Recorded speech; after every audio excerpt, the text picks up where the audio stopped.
नमस्ते मित्रांनो, तुमचं स्वागत आहे आमच्या यूट्यूब चॅनलवर, ज्याचं नाव आहे तुषार मोरे व्लॉग्स. मित्र, आज आपण एका नवीन विषयावर बोलणार आहोत. विषयाचं नाव आहे राष्ट्रवादी शरदचंद्र पवार पक्ष काँग्रेसमध्ये विलीन होणार. आता ही आजची बातमी आहे की राष्ट्रवादीने आपला एक प्रस्ताव काँग्रेसकडे पाठवलेला आहे की आम्ही तुमच्यात विलीन व्हायला तयार आहोत. कारण काँग्रेस आता कमकुवत झाले आहे. अनेक राज्यांमध्ये पराभव सहन करावा लागला आहे आणि भाजपवाल्यांचं जे उद्दिष्ट आहे की काँग्रेसमुक्त भारत करायचं, ते उद्दिष्ट त्यांना साध्य होऊन द्यायचं नाही. म्हणून आता राष्ट्रवादी शरदचंद्र पवार पक्ष हा काँग्रेसमध्ये विलीन होणार आहे आणि त्यांनी तसा प्रस्ताव देखील पाठवला आहे. मला वाटतं की याचा फायदा दोन्ही पक्षांना होईल, काँग्रेसला पण होईल आणि राष्ट्रवादीवाल्यांना देखील होईल. कारण काँग्रेस देखील आता छोटा होत चालला आहे आणि राष्ट्रवादी देखील छोटा होत चालला आहे. जर दोन्ही एकत्र आले तर एकच पक्ष मोठा उभा राहू शकतो. कारण काँग्रेसला संपवण्याचा प्रयत्न भाजपवाले करत आहेत आणि राष्ट्रवादीला देखील त्यांनी फोडाफोड करून अर्धी संपवलीच आहे. कारण त्यांच्यातून अजित पवार वेगळे झाले आहेत आणि त्यांचा पक्ष वेगळा झालेला आहे. त्याच्यामुळे राष्ट्रवादी देखील आता छोटी झालेली आहे. म्हणून हा शरद पवारांनी हा निर्णय घेतलेला दिसत आहे. आणि या दोन्ही जर एकत्र आले तर एकच पक्ष मजबूतीने उभा राहू शकतो. त्याच्यावर आता देवेंद्र फडणवीस यांनी जे वक्तव्य केलं ते आता ह्या व्हिडिओमध्ये बघा, मग तुम्हाला समजेल काय म्हणाले ते देवेंद्र फडणवीस. ही जे विलिनीकरणची चर्चा सुरू झालेली आहे, कशाचं विलिनीकरणची चर्चा सुरू झाली आहे एनसीपी किंवा ममता दीदींच्या काँग्रेसमध्ये 12 वर्षाची जी कामगिरी आहे त्याचा परिणाम आहे का, आणि याच्यावर आपण काय सांगाल?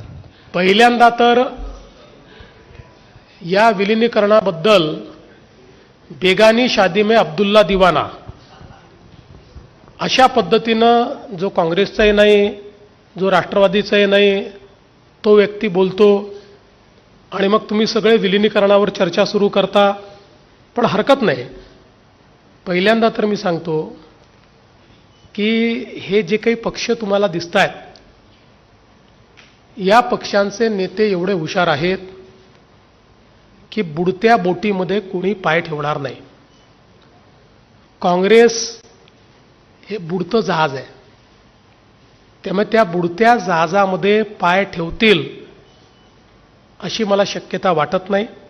तथापि राजकारणात हायपोथेटिकल बोलायचं नसतं, पण मी तुम्हाला सांगतो, कोणी पाय ठेवला तर त्याचा आम्हाला फायदा आहे, आम्हाला नुकसान नाही.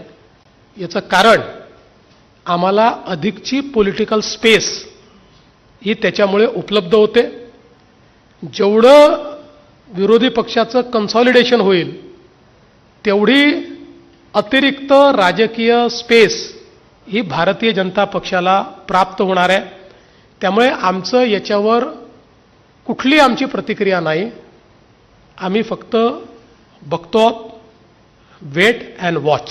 सर, तुम्ही आता तुम्ही मुख्यमंत्र्यांची पत्रकार परिषद बघितली असेल, इथे काय म्हणाले की काँग्रेस हे बुडतं जहाज आहे आणि त्याच्यात कोण सहसा पाऊल ठेवणार नाही. पण मला असं वाटतं की काँग्रेस हे बुडतं जहाज नसून फास्ट पळणारं जहाज आहे. कारण जर तुमच्याकडे आज EVM मशीन आहे आणि निवडणूक आयोग तुमच्या ताब्यात आहे म्हणून तुम्ही निवडणुका जिंकत आहात, परंतु काँग्रेस हे कधीही कमबॅक करू शकतं. जर तुम्ही मतपत्रिकेवर निवडणुका घेतल्या आणि एकदम इमानदारी निवडणुका घेतल्या तर काँग्रेस सहज जिंकू शकतं.